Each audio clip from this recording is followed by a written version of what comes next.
Hello guys, good morning all of you. अपन ने last run पे फिजिक्स में अपन ने बात की थी कूलम्ब्स लॉ तक। अब अपन आगे इलेक्ट्रोस्टैटिक्स में कूलम्ब्स लॉ से आगे बात करते हैं। देखिए, कूलम्ब्स लॉ में अपन ने कहा था पिछले टर्न पे कि जो टू रेस्ट चार्ज जो हैं वो एक दूसरे पर कितना फोर्स अप्लाई करेंगे। अपन ने कहा मान लीजिए ये Q1 चार्ज था और ये Q2 चार्ज था, दोनों के मिड की डिस्टेंस जो है वो थी r। तो देखिए यहाँ लगने वाला फोर्स जो था वो F equals to KQ1 Q2 upon r square होता था। इन जनरल फॉर्म में ये अपने पास एक फोर्स का फॉर्मूला आया था। अब देखिए अपन बात करें आगे इसके वेक्टर फॉर्म की, तो मैं कहूं vector form of Coulomb's law, vector form of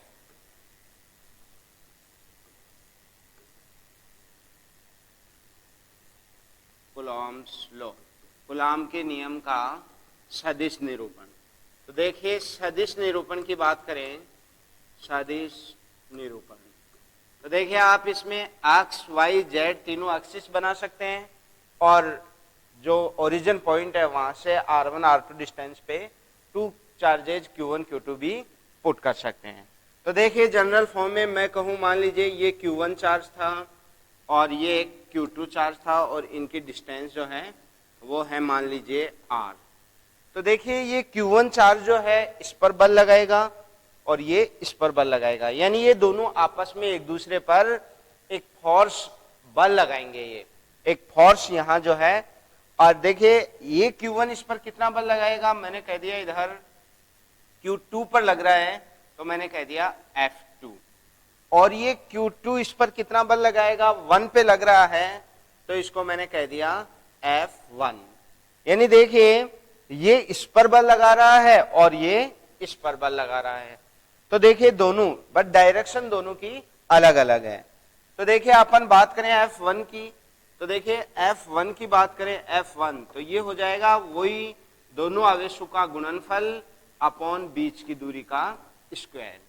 अब देखिए वेक्टर फॉर्म के लिए अपन ने यहां वेक्टर का साइन लगा दिया और इनटू क्या कर दिया आर कैप। तो देखिए F1 वेक्टर की बात करें, F1 वेक्टर इक्वल्स टू आएगा Q1 Q2 upon r square into r cap. देखिए आर कैप को जनरल फॉर्म में ये यूनिट वेक्टर है तो वेक्टर अपॉन वेक्टर का क्या हो जाएगा भाई, मैग्नीट्यूड। तो अपन इसको लिख सकते हैं आर वेक्टर मैग्नीट्यूड। तो ये बन जाएगा F1 vector equals to Q1 Q2 on cube distance है इंटू आर वेक्टर। ये अपने पास वेक्टर फॉर्म में। अब देखिए ये जो 1 होगा, ये 1 लग रहा है इस चार्ज के कारण इधर, सेम इतना ही जो है टू फोर्स F2 की वैल्यू होगी। F2 वेक्टर की बात करें तो ये भी कितना हो जाएगा, वही Q1 Q2 upon r cube into r vector. अब देखिए दोनों मैग्नीट्यूड में इक्वल हैं भाई, दोनों बल वही दोनों आवेशों के गुणनफल अपॉन बीच की दूरी। तो देखिए ये इस पर लगा रहा है तो 2 पर बल लग रहा है तो F2 कह दिया, ये इस पर बल लगा रहा है 1 पर बल लग रहा है तो इसको अपन ने F1 कह दिया। दोनों के मैग्नीट्यूड सेम आए वेक्टर फॉर्म में, तो अपन बोल सकते हैं, अपन ने कहा कि F1 वेक्टर जो है ये इक्वल है F2 वेक्टर के। किसमें इक्वल है भाई, परिमाण में। इनका मैग्नीट्यूड तो सेम है बट देखिए ये बल लगा रहा है इस पर इधर और ये बल लगा रहा है इस पर इधर, यानी ये जो डायरेक्शन है, दिशा जो है, दिशा जो यूनिट वेक्टर डायरेक्शन के लिए काम लिया जाता है।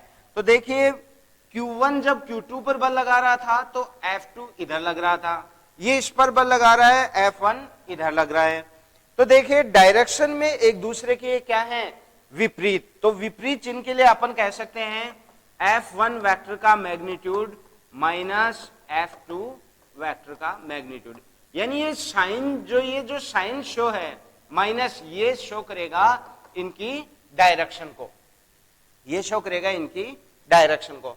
तो देखिए अपन कह सकते हैं कि चाहे आवेश किसी भी परिमाण के हो, इन जनरल बोले अपन, आवेश किसी भी परिमाण के हो, उन पर लगने वाले बल का परिमाण समान रहेगा और वो एक दूसरे के विपरीत रहेगा।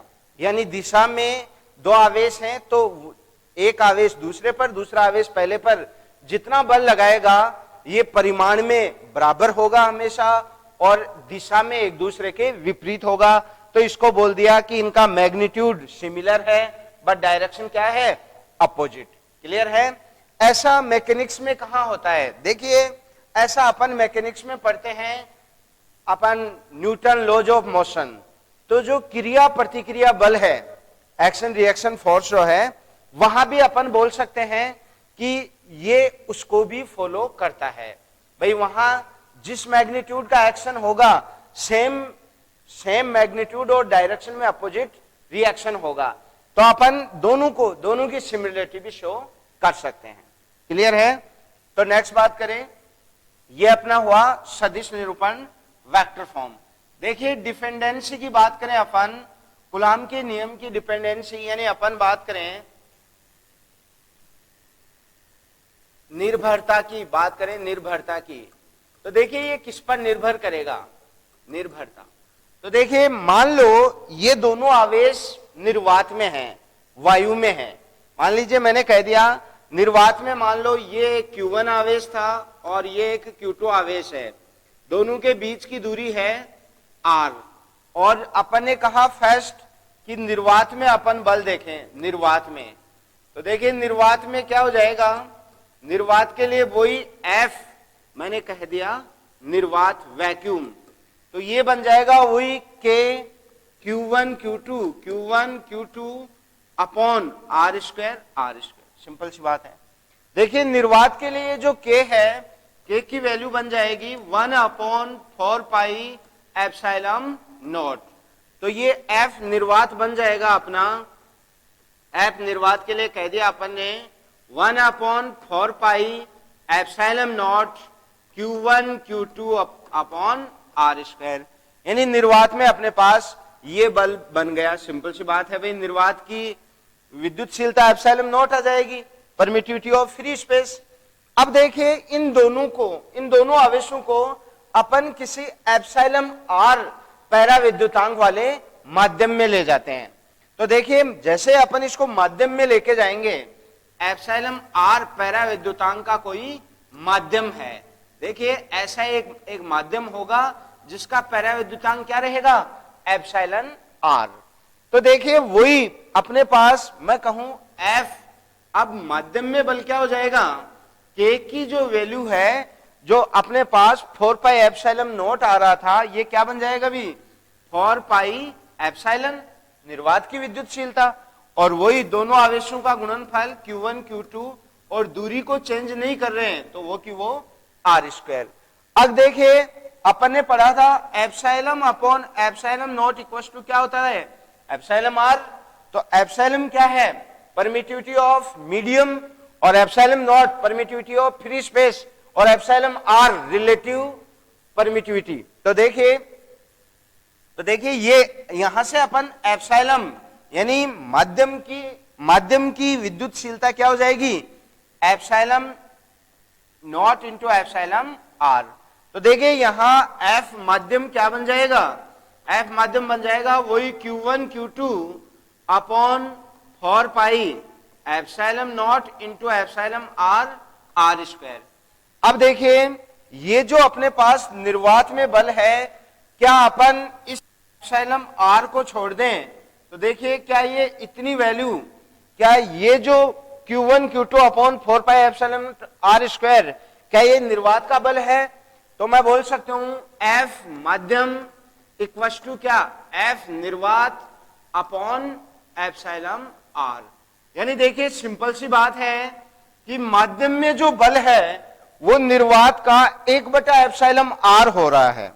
निर्वात का कितना हो रहा है अभी, 1/एप्सिलॉन R हो रहा है, एप्सिलॉन R। तो देखिए अपन सिंपल सी बात है कि अगर मान लो अपन जो निर्वात है, वायु है, इससे अगर अपन किसी भी माध्यम में जैसे पानी हुआ, ऑयल हुआ, व्हाटएवर, मतलब किसी भी माध्यम में अपन इसको एंटर करवाएंगे, दूरी समान रखेंगे, तो हमेशा माध्यम में बल निर्वात की तुलना में कम होगा। कितना कम होगा? जितना अपन एप्सिलॉन आर से इसको मल्टीप्लाई करेंगे। तो क्लियर है?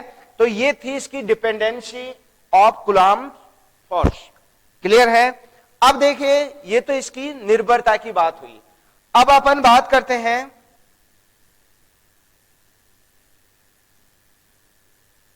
अब नेक्स्ट बात करते हैं अपन, देखिए कूलम्ब के नियम की ये निर्भरता हुई, इसके अकॉर्डिंग अपन कुछ स्टेबिलिटी की बात करते हैं। देखिए कब पार्टिकल स्टेबल रहेगा, कब ये जो, इससे पहले अपन बात करते हैं लिमिटेशंस ऑफ कूलम्ब्स लॉ। पहले लिमिटेशन की बात करते हैं, फिर इन स्टेबिलिटी अनस्टेबिलिटी की बात करेंगे। तो देखिए इसकी लिमिटेशंस, यानी कूलम्ब के नियम की सीमा की बात करें, कूलम्ब के नियम की सीमा, limitations of Coulomb's law, limitations of Coulomb's law. तो देखिए इसकी कुछ लिमिटेशंस होते हैं।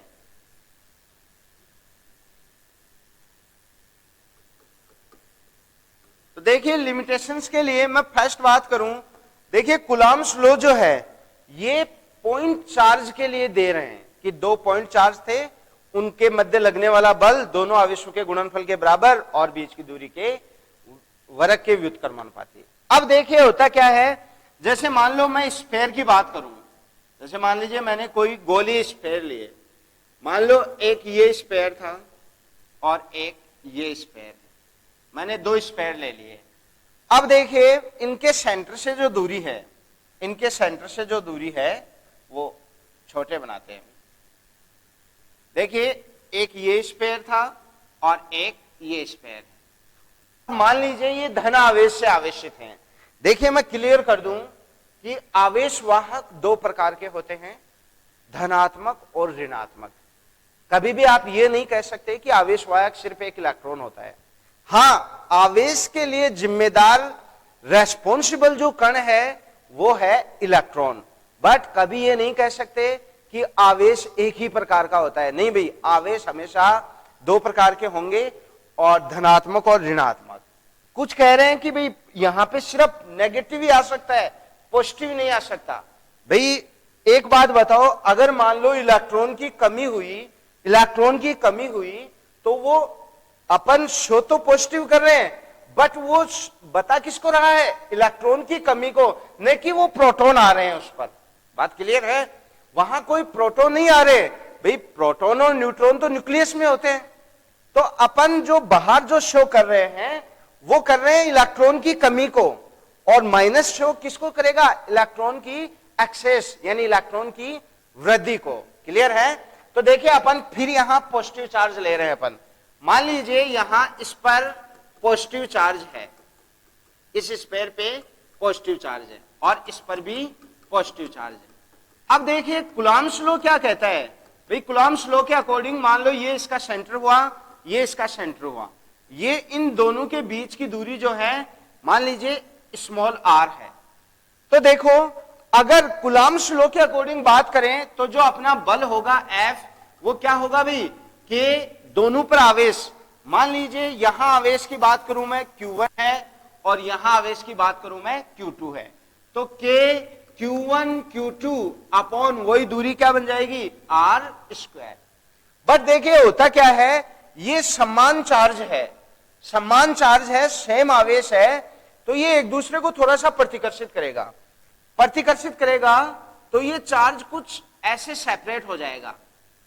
देखिए प्लस प्लस जो है ये थोड़ा इधर आ जाएगा, बहुत आगे बहुत कम बचेगा, और इधर प्लस प्लस जो है ये थोड़ा इधर सेपरेट हो जाएगा, यानी थोड़ा इधर क्लाउड सा बन जाएगा। अब देखिए इनके सेंटर की दूरी तो वही स्मॉल r है, बट ये इनकी सेंटर की दूरी हो गई स्मॉल r। बट देखिए अपन ने क्या किया, ये इनकी सेंटर से दूरी, अब देखो क्या होगा कि ये आवेश जब थोड़ा प्रतिकर्षित होकर सेपरेट होगा तो उस कंडीशन में इनकी प्रभावी दूरी जो है वो बढ़ जाएगी। r इफेक्टिव जो है ये थोड़ी सी r के कंपैरेटिवली बढ़ जाएगी। तो अपन कह सकते हैं जो अपने पास बल लग रहा था, F equals to K Q1 Q2 upon R square. तो देखिए R जो है अपने पास लेस देन R इफेक्टिव। तो देखिए एक्चुअल फोर्स कितना आएगा, F एक्चुअल की बात करें तो ये क्या हो जाएगा, वही के Q1 Q2 upon R effective का स्क्वायर। क्लियर है? तो देखिए सिंपल सी बात है, ये तो इलेक्ट्रोस्टैटिक फोर्स और ये एक्चुअल फोर्स, बट दोनों में क्या है, थोड़ा सा डिफरेंस आएगा, क्योंकि दूरी जो है ये इफेक्टिव दूरी से थोड़ी सी कम है। क्लियर है? तो देखिए R कम होगी तो ये बल जो है ज्यादा होगा, सिंपल सी बात है, R ज्यादा है तो ये बल कम होगा, यानी Fe स्थिर वैद्युत बल जो है ये ग्रेटर देन F एक्चुअल हो जाएगा, वास्तविक जो बल लगेगा उससे थोड़ा ज्यादा हो जाएगा। तो देखिए ऐसे में अपन कुलाम्ब्स लॉ की ये लिमिटेशन बन जाती है। यहां जो है अपन कुलाम्ब्स लॉ अप्लाई करते हैं तो उस कंडीशन में अपने को इफेक्टिव दूरी लेनी होती है, नहीं कि उनके सेंटर की दूरी। क्लियर है? तो ये नेक्स्ट बात करते हैं अपन सेकंड लिमिटेशंस की बात करें। देखिए सेकंड लिमिटेशंस की बात करें, देखिए दूसरी लिमिटेशंस क्या है। मान लीजिए ये अपने पास एक Q1 चार्ज था, मान लीजिए ये है Q1 चार्ज और ये है Q2 चार्ज। अब मान लो ये इधर इसकी वेलोसिटी है V1, वही डिस्टेंस कितनी है R, और इसकी भी मान लीजिए कोई वेलोसिटी है V2। जब मान लीजिए ये गतिशील होंगे, देखिए जो कूलॉम का नियम है ये सिर्फ और सिर्फ स्थिर आवेशों के लिए दिया जाता है। जब भी ये आवेश गतिशील होंगे तो देखो कूलॉम का नियम जो है, कूलॉम के नियम के अकॉर्डिंग तो इन पर स्थिर वैद्युत बल लगेगा, बट जैसे ये गतिशील होंगे तो यहां मैग्नेटिक इंट्रैक्शन और डेवलप हो जाएगा, और मैग्नेटिक इंट्रैक्शन और डेवलप हो जाएगा तो यहां एक बी चुंबकीय क्षेत्र और व्युत्पन्न हो जाएगा, यानी मैग्नेटिक इंट्रैक्शन और डेवलप होगा। तो उस कंडीशन में अब जो बल, जो F एक्चुअल बल होगा, जो बल लगेगा वो F एक तो E के कारण बोल सकते हैं, Fe बोले तो स्थिर वैद्युत बल, प्लस Fm, M बोले तो मैग्नेटिक फोर्स, ये दोनों लगेंगे। और सिंपल सी बात है, ये मैग्नेटिक फोर्स जो है कूलॉम के नियम से अपन फाइंड आउट नहीं कर सकते, ये कूलॉम के नियम से अपन फाइंड आउट नहीं कर सकते। और जब स्थिर आवेश होता है तो उस कंडीशन में ये जो क्या हो जाता है, जीरो, और F एक्चुअल जो जितना बनता है वही Fe बन जाता है। क्लियर है भाई? देखो फिर से समझो, यानी स्थिर आवेशों के मध्य तो अपन 2 पॉइंट चार्ज ले लिया अपन ने, उनके मध्य अपन कूलॉम का नियम लगा दिया, वही दोनों आवेशों का गुणनफल अपॉन बीच की दूरी का वर्ग।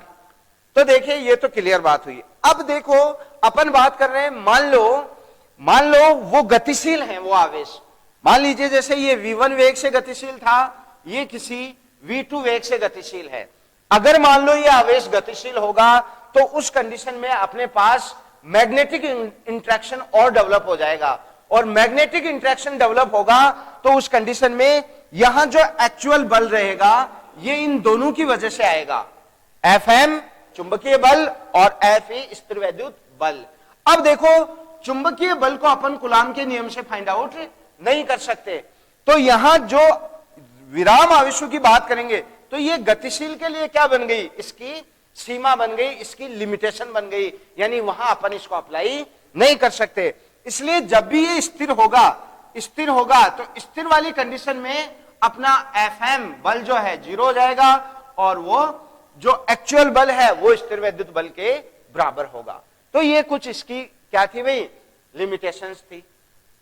अब नेक्स्ट बात करते हैं, देखिए कुछ क्वेश्चन बनते हैं, कुछ कूलॉम्स लॉ पे कुछ अच्छे क्वेश्चन बनते हैं। मैं पहले आपको एक अच्छा पूरा कंसेप्ट सिखाता हूं, फिर उस पे बताऊंगा कि कैसे कैसे कहां क्या क्या क्वेश्चन बन सकता है। देखिए मान लो फॉर एग्जांपल मैं कहूं अपने पास 2 स्पेयर हैं, जैसे मान लीजिए ये किसी भी रिजिड पॉइंट से जो है अटैच किए हुए हैं। मान लीजिए एक ये अपने पास एज एक ये स्पेयर है और एक ये स्पेयर,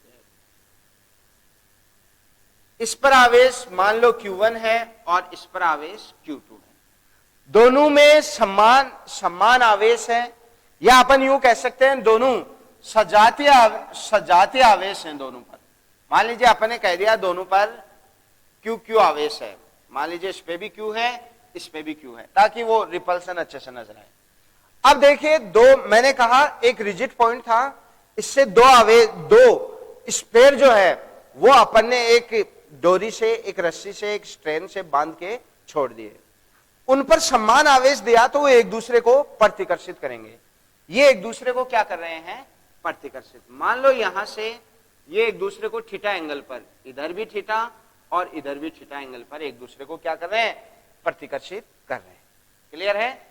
और ये प्रतिकर्षित करके, मान लो मैंने कहा ये एक दूसरे से मान लीजिए ये अक्ष दूरी पर प्रतिस्थापित हो, या आर दूरी मान लो, आर दूरी पर एक दूसरे से प्रतिस्थापित हो जाते हैं। जो इनका जो ये पॉइंट है, निलंबन बिंदु है, यहां से लेके और ये जो इनका सेंटर ऑफ मास होगा यहां तक की दूरी अपन ने कह दी L है, और इधर भी ये दूरी L है, अपन ने इसको L से डिनोट कर दिया। अब देखिए ये प्रतिकर्षित होंगे और एक जगह रुकेंगे तो इन पर कौन कौन से बल कार्यरत होंगे। तो देखिए मान लो इसका स्मॉल m इसका द्रव्यमान है, इसका भी स्मॉल m द्रव्यमान है। तो देखिए इस पर भार बल mg डाउनवर्ड लगेगा, स्मॉल m कर दो, और इसका भी mg डाउनवर्ड नीचे की ओर लगेगा। अब देखिए दोनों mg नीचे की ओर, mg नीचे की ओर। अब देखो इस एक दूसरे को प्रतिकर्षित कर रहे हैं, तो सिंपल सी बात है, इधर Fe स्थिरवैद्युत बल और ये इधर भी इस पर Fe स्थिरवैद्युत बल लगेगा। अब देखिए एक दूसरे से r दूरी पर ये प्रतिस्थापित हो गए। अब देखो इस रस्सी में बल, मान लीजिए कोई ना कोई बल है T, तनाव बल है कैपिटल T।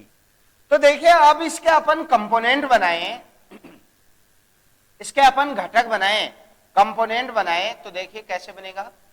इसके कंपोनेंट की बात करें तो देखिए मान लो ये एंगल थीटा है, तो देखिए जेड में इधर एक एंगल बनेगा, ये भी थीटा होगा, और ये थीटा होगा, ये थीटा है तो ये भी थीटा होगा।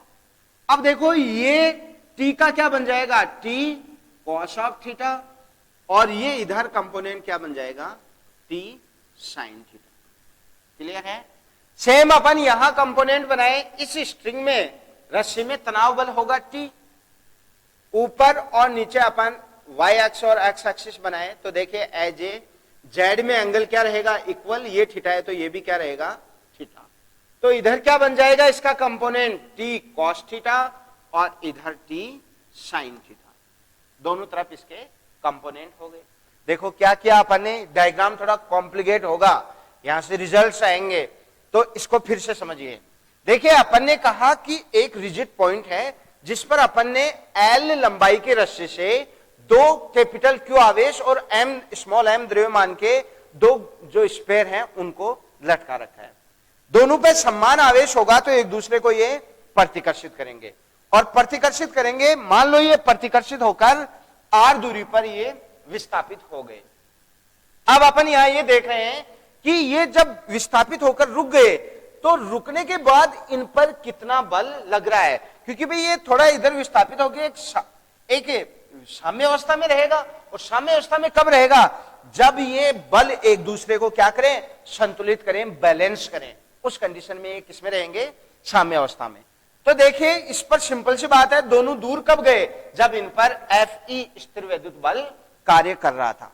स्थिर वैद्युत बल कार्य किया तो ये एक दूसरे से r दूरी पर प्रतिस्थापित शिफ्ट हुए। अब देखिए अपन ने यहां देखा कि भाई mg डाउनवर्ड लग रहा है, Fe इनसे एक दूसरे के विपरीत डायरेक्शन में लग रहा है, और ये इस रस्सी में कोई तनाव बल लग रहा था T। इसके अपन ने कंपोनेंट बनाए। भाई देखो मध्य से समान आवेश से समान द्रव्यमान है, बल दोनों पर अपन ने अभी पढ़ा था वेक्टर फॉर्म में कि समान बल लगेगा, समान बल लगेगा, द्रव्यमान समान है, आवेश समान है, तो सिंपल सी बात है मध्य से बराबर बराबर दूरी पर विस्थापित होंगे। तो इसलिए अपन ने ये भी थीटा मान लिया, ये भी थीटा।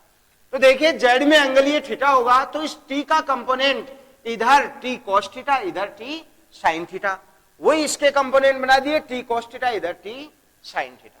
क्लियर है भाई? अब देखो ये सारे अपन ने इनके घटक कर दिए, और ये अब अपने को अलग अलग, जैसे अपने को मान लो टी फाइंड आउट करना है, डोरी में टेंशन तनाव बल ज्ञात करना है, उसके लिए अपन एक फॉर्मूला जनरेट करेंगे। मान लो अपने को पूछ ले एफई स्थिर विद्युत बल ज्ञात करो, वो फाइंड आउट करेंगे।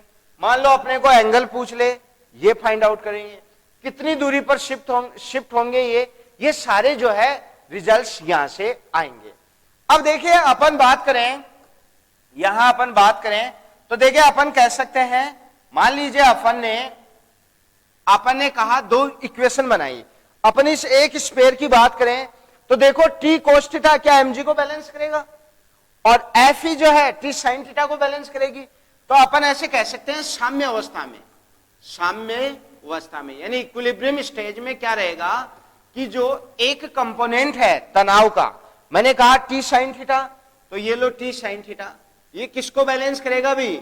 ये बैलेंस करेगा एफ ई को, और एफ ई क्या है? स्थिर विद्युत बल, वही के इंटू दोनों आवेशों का गुणनफल अपॉन दूरी का स्क्वायर। तो अपन ने कह दिया सिंपल वर्ड में ये बोल दिया। अब देखो ये तो इसको, ये टी साइन थीटा इसको बैलेंस कर रहा है, सिंपल सी बात है, दोनों बैलेंस कर रहे हैं, तभी तो एक रेस्ट में है। अब ऊपर बल लग रहा है टी कोस थीटा और नीचे एमजी लग रहा है, तो टी कोस थीटा किसको बैलेंस करेगा भी? टी कोस थीटा बैलेंस करेगा एमजी को, भार बल को, वेट फोर्स को। क्लियर है? ये इंपॉर्टेंट, अपने पास ये समीकरण 1 आ गई और ये समीकरण 2, यानी फर्स्ट और सेकंड इक्वेशन आ गई। यहां से देखिए अपन मान लीजिए अपन फर्स्ट बात करें तनाव बल की, कि भाई तनाव बल कैसे फाइंड आउट करें। तो देखिए फर्स्ट मैंने कह दिया तनाव बल। तो देखिए तनाव बल के लिए सिंपल सी बात है, तनाव बल टी के लिए अपन कैसे फाइंड आउट कर सकते हैं? टेंशन फोर्स के लिए दोनों समीकरण का स्क्वायर करके ऐड कर देंगे, यानी दोनों समीकरण को अपन स्क्वायर करके यानी इनका वर्ग करके और जोड़ देंगे।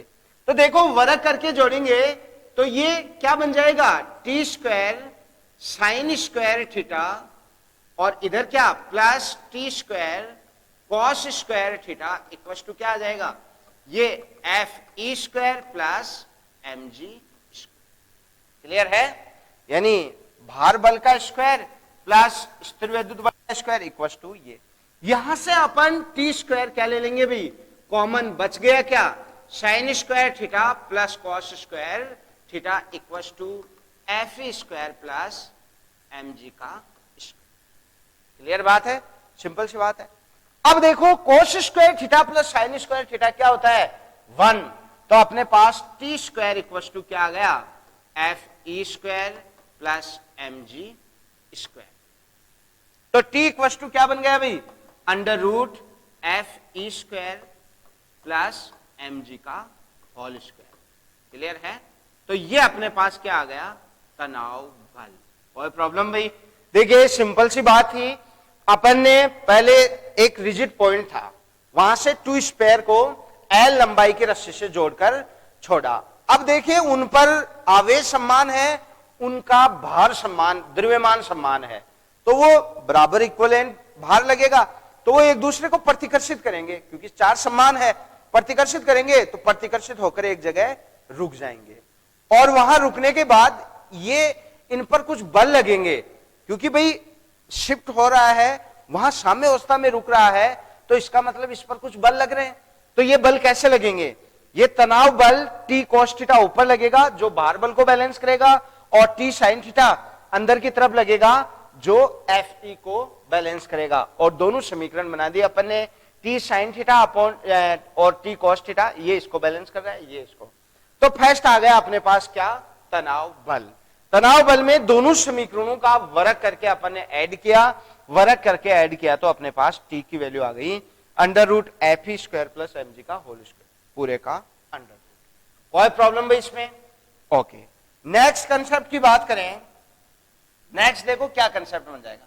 नेक्स्ट अपन बात करें एंगल, नेक्स्ट अपन बात करें एंगल, कोण की बात करें। देखिए कोण के लिए अपने पास दो समीकरण थी, यही वापस समीकरण यूज में लेंगे। मैं कहूं समीकरण 1 डिवाइड बाय समीकरण 2, यानी समीकरण एक में समीकरण 2 का भाग देने पर 2 का भाग यानी डिवाइड कर देंगे इसको। अब देखो डिवाइड करेंगे 2 का भाग देने पर, तो देखिए मैं कहूं sine theta upon T sine theta upon T cos theta equals to F E upon M G. तो देखिए यहां से क्या बन जाएगा, T sine theta upon T cos theta equals to, अब देखिए साइन थीटा किसको बैलेंस कर रहा था, एफ ई को, तो एफ ई अपॉन क्या एम जी, तो एम जी। क्लियर है भी, तो ये बन गया, ये टी से टी कैंसिल कर दो, sine theta upon cos theta क्या बन जाएगा भी, टेन थीटा, और टेन थीटा इक्वल्स टू क्या आ गया, F E upon M G. Clear है, तो यहां से एंगल की बात करें अपन सेकंड नंबर पे एंगल, तो थीटा इक्वल्स टू क्या बन जाएगा भी, tan inverse F E upon M G. तो ये बन जाएगा अपने पास एंगल। सिंपल सी बात ध्यान रहे, एफ ई स्थिर वैद्युत बल है भाई, एफ ई स्थिर वैद्युत बल है, और स्थिर वैद्युत बल की वैल्यू मैं यही लिख देता हूं, एफ ई क्या बनेगा, एफ ई इक्वल टू वही के दोनों आवेशों का गुणनफल अपॉन बीच की दूरी आर स्क्वायर, तो Q into Q, K Q square upon r square, ये वैल्यू अपन एफ ई की पुट कर सकते हैं। के जानते हो ऑलरेडी, 9 इंटू क्या बन जाएगा, 9 into 10 raise to power 9 square upon newton into metre square upon क्या, कूलम्ब स्क्वायर। तो 9 इंटू 10 रेज़ टू पावर 9 इसकी वैल्यू हो जाएगी, और ये Q1 Q2 दोनों स्फीयर पे आवेश दिया जाएगा, उसका बल उसमें द्रव्यमान कितना है स्मॉल m की वैल्यू दी जाएगी, और आप यहां से उसमें रस्सी में तनाव बल कितना हो ज्ञात कर सकते हो। वो ऊर्ध्वाधर वर्टिकल लाइन से कितने कोण पर विस्थापित होगा यहां से आप फाइंड आउट कर सकते हो। क्लियर है भाई, तो ये हुआ। अब देखो नेक्स्ट बात करें अपन, देखिए ये तो अपने पास tan थीटा, अपन इनको इक्वेशन दे देते हैं, अपन ने फर्स्ट सेकंड इक्वेशन दे दी, ये अपने पास थर्ड इक्वेशन किसको, तनाव बल को प्रदर्शित करेगी, और ये फोर्थ इक्वेशन अपन इसका क्या निकाल लेंगे, एंगल कोण ज्ञात कर लेंगे। अब देखो नेक्स्ट प्रॉपर्टी की बात करें इसमें, तो देखिए एक अपने पास ट्रायंगल देखना, ट्रायंगल नजर आएगा, मान लीजिए अपने को दूरी भी ज्ञात करनी हो, ये भाई कितनी दूरी पर विस्थापित हो ये भी अपने को ज्ञात करना हो, तो देखो एक ट्रायंगल नजर आएगा, अपन दूसरे कलर से देखें तो देखो एक ट्रायंगल नजर आएगा, ये देखना, ये ट्रायंगल नजर आएगा।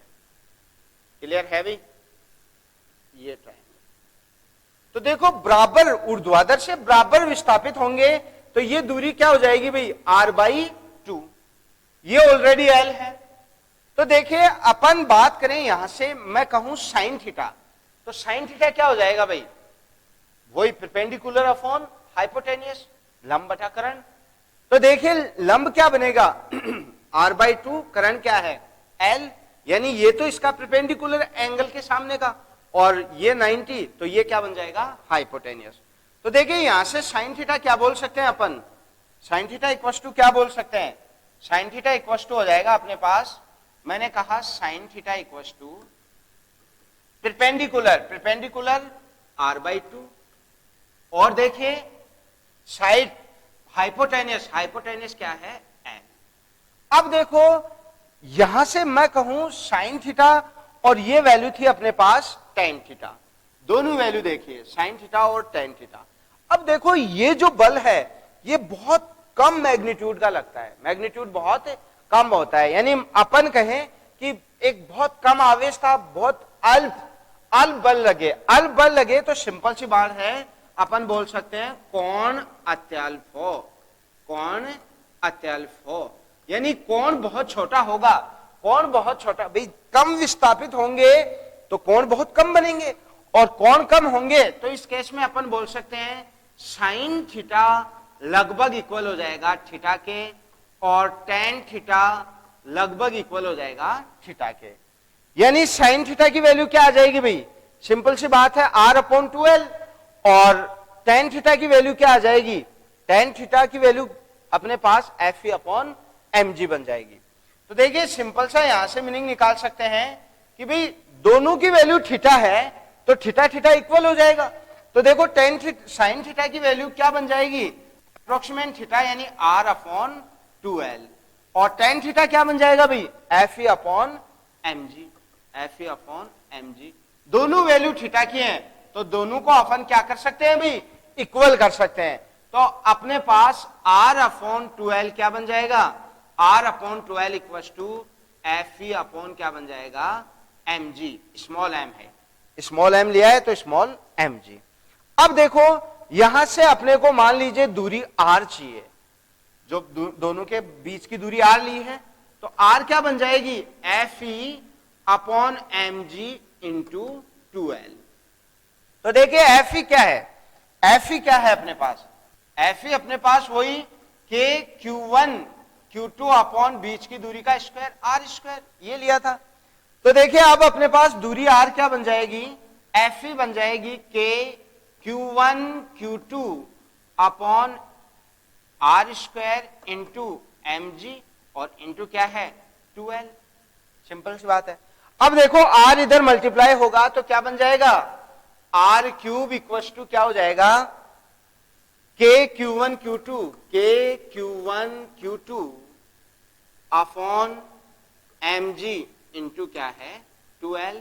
तो दूरी अपने पास आर क्या बन जाएगी, K Q1 Q2 upon M G into 2l, और इसकी पावर कितनी हो जाएगी भाई 1/3, ये 1/3 इसकी पावर बन जाएगी। ये अपने पास फिफ्थ फॉर्मूला हो जाएगा, इंपॉर्टेंट फॉर्मूला होगा। तो देखिए ये अपने पास ये बन जाएगा, कोई प्रॉब्लम। देखिए अपन ने कहा कि भाई कम विस्थापित होंगे, कम विस्थापित होंगे उस कंडीशन में कौन छोटा होगा, और कौन छोटा होगा तो एंगल के लिए एंगल वेरी स्मॉल हो तो उस कंडीशन में साइन थीटा अप्रोक्सीमेट थीटा हो जाता है, टेन थीटा भी अप्रोक्सीमेट थीटा हो जाता है। तो अपन एग्जैक्ट बराबर तो नहीं कह सकते बट इक्वल, लगभग इक्वल हो जाता है, अप्रोक्सीमेटली थीटा हो जाता है। तो देखिए इस कंडीशन में अपने पास कोण बहुत अत्यल्प हो, बहुत कम हो, छोटे कोण हो तो साइन थीटा लगभग थीटा बन जाएगा और टेन थीटा भी लगभग थीटा। अब दोनों वैल्यू थीटा, भाई थीटा की वैल्यू ये, थीटा की वैल्यू वो, तो वो दोनों आपस में थीटा इक्वल है तो वो वैल्यू भी इक्वल होंगे। तो उस कंडीशन में ये दोनों इक्वल होंगे तो अपने पास बन जाएगा ये आर, इसकी value r upon 12 equal to F E upon M G, और यहां से आर के लिए अपन इसको मल्टीप्लाई कर देंगे। एफ ई क्या है, स्थिर वैद्युत बल, तो ये बन जाएगा के Q1 Q2 अपॉन, दोनों स्फेयर के मध्य की दूरी अपन ने आर ली है, एक्स भी ले सकते हैं तो वो एक्स आ जाएगा यहां। तो वही F E equal to K Q1 Q2 upon r square, तो आर की वैल्यू एफ ई की वैल्यू पुट करेंगे तो ये बन जाएगी, इधर क्रॉस मल्टीप्लाई करेंगे तो ये बन जाएगा क्यूब, और जब क्यूब पावर हट यहां से क्यूब जो है इधर 1/3 में आ जाएगी तो ये बन जाएगा अपना ये। क्लियर है? तो देखो कंसेप्ट फिर से देखते हैं, एक बार वापस आ जाएगा।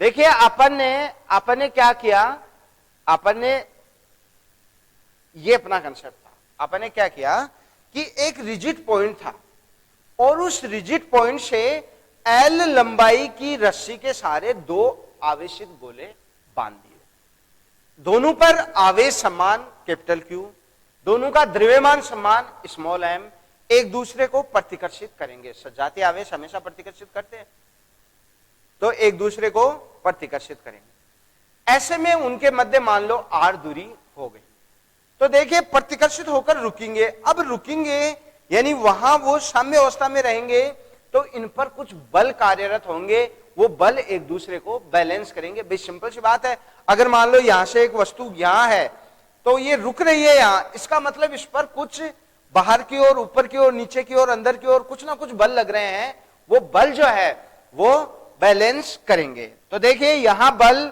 अपन देखें, भार बल mg जो है, भार बल mg जो है ये इधर लगेगा डाउनवर्ड, और देखिए ये बल इधर नीचे की ओर लगेगा mg, और इसके कंपोनेंट बनाएंगे तो इधर t cos थीटा, इधर t sin थीटा। ये cos थीटा बैलेंस करेगा इसको और ये बैलेंस करेगा इसको। अपन ने दो इक्वेशन बना दी, t sin theta equal to Fe, t cos theta equal to mg। दोनों इक्वेशन क्लियर है। अब देखिए दोनों इक्वेशन को अपन ने वर्ग करके ऐड किया तो टी स्क्वायर कॉमन आ गया, sine square theta plus cos square theta equal to Fe plus mg का होल स्क्वायर। तो यहां से sine square theta cos square theta इसकी वैल्यू बन गई 1, इसकी वैल्यू बन गई तो t की वैल्यू ये आ गई।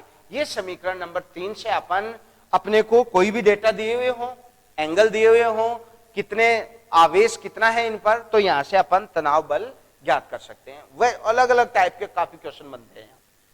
नेक्स्ट बात करें अपन, नेक्स्ट अपन ने बात की कि देखिए नेक्स्ट अपन ने एंगल की बात की। तो देखो समीकरण 1 और 2 को डिवाइड किया तो t से t कैंसिल हो गया, ये दोनों वैल्यू कैंसिल हो गई और अपने पास sine theta upon cos theta क्या बन गया, tan थीटा, और वो Fe अपॉन mg। तो theta equal to tan inverse Fe upon mg। Fe की वैल्यू ये रहेगी, Fe की वैल्यू ये रहेगी। तो अपन यहां से वो कितने एंगल पर प्रतिक्षिप्त होते हैं वो भी अपन यहां से फाइंड आउट कर सकते हैं। क्लियर है ये। नेक्स्ट अपन बात करें तो ये तो हुआ ही है। नेक्स्ट अपन बात करें, मान लीजिए ये अपने पास अपन एक ट्रायंगल की बात करें उसमें तो sine theta perpendicular upon hypotenuse, तो हाइपोटेनियस L है तो साइन थीटा बना दिया अपन ने R अपॉन 2L। और कोण की बात करें तो ये कोण हो जाएगा अत्यल्प बहुत स्मॉल, तो साइन थीटा लगभग थीटा बन जाएगा और वो R अपॉन 2L। तो साइन थीटा लगभग थीटा और टेन थीटा भी लगभग थीटा, तो दोनों को अपन ने क्या कर दिया अभी बराबर, और दोनों को बराबर किया तो ये अपने पास बन गया समीकरण नंबर 5, यानी R equal to K Q1 Q2 upon mg into 12 इसका 1/3। क्लियर है। ये अपन ने बात की कूलाम के नियम की, उससे रिलेटेड कुछ कंसेप्ट पढ़े कुछ। अब देखिए इस पे बेसिस अपन नेक्स्ट टर्न पे, इस पे बेसिस इसको अपन एप्सिलॉन, अब देखिए इस सिस्टम को भी अपन मान लीजिए एप्सिलॉन R पैरा विद्युतांक वाले माध्यम में ले जाएं तो वहां भी बल लगेगा इन पे। अपन इसको मान लीजिए मून पे ले जाएं तो इसके अलग अलग कंडीशन कुछ और बनेंगी जिनके अपन बात करेंगे नेक्स्ट टर्न पे। आज अपन ने थोड़ी सी इलेक्ट्रोस्टैटिक्स पे और चर्चा की, बाकी बात करेंगे नेक्स्ट टर्न पे। आप खुश रहो, मस्त रहो, अच्छे से रहो और अच्छा खाओ। ओके, थैंक यू दोस्तों।